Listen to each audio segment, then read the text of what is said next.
on October 1st, the Libyan authorities launched a broad arrest campaign targeting neighborhoods where many migrants and refugees live. And the effect on this has been really very devastating for that population. Over 10,000 people, as I understand it, have now been swept into very harsh detention centers.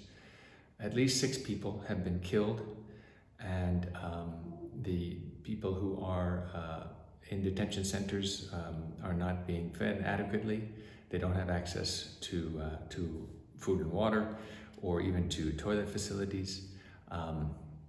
They have had their homes destroyed or ransacked, and really now they have lost what little they had.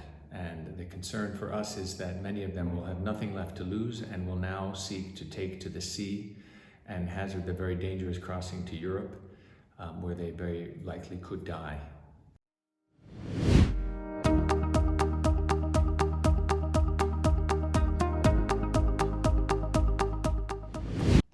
Our hope is that the Libyan authorities will halt this campaign immediately before there's further loss of life. And really the fact is that the detention centers to which people are brought are so badly overcrowded that there is no place to put anyone else. And the causes of this are difficult to ascertain.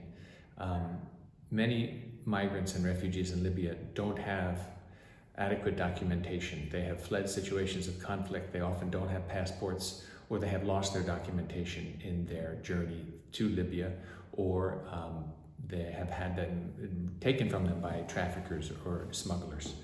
The fact is that most of the population that we know is in detention now have merely been seeking to earn a living in Libya, and they are an important part of the economy.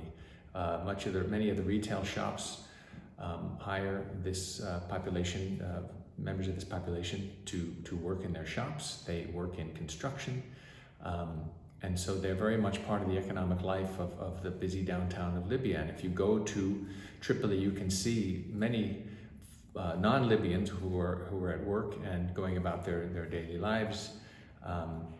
And they should be allowed to work while their status is evaluated. But unfortunately, there isn't safety for them to be interviewed by UNHCR to evaluate their claims for asylum. And they just live under the radar and very much at risk in Libya.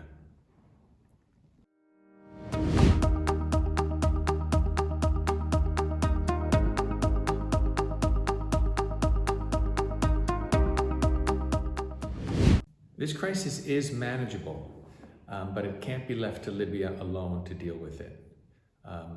The European Union could take immediate steps to improve the situation. For example, by restarting EU search and rescue operations to work alongside the Coast Guard, because the Libyan Coast Guard hasn't been capable of reaching many of the boats in distress.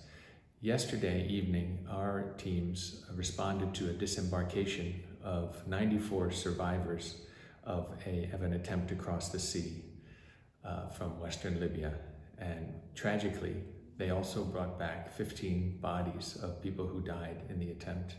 And the survivors were in very bad shape, suffering from hypothermia, intoxication from diesel fumes, and trauma, of course. And they were put immediately into a very harsh detention center in Libya. And there they will remain. But this isn't an insurmountable crisis. It will take more countries, both EU member states and others like the United States, to share this challenge and to accept more asylum seekers and refugees. Ultimately, these people need safety to have their cases evaluated.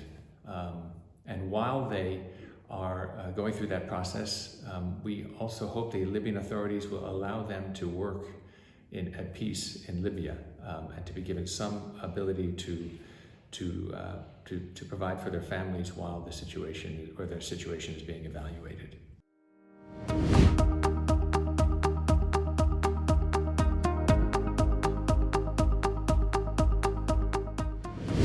The IRC is helping Libyans and people who are migrants and refugees alike.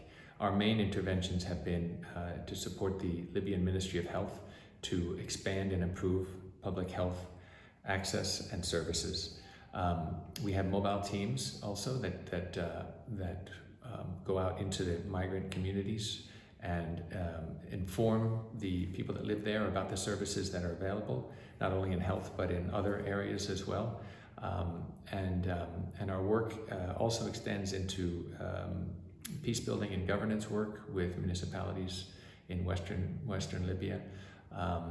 We have worked really throughout the country through partners in the east, directly in the south, and we are very encouraged by the partnership with Libyan authorities. Even while this crackdown is happening, we have maintained and improved our relationship with the Ministry of Health.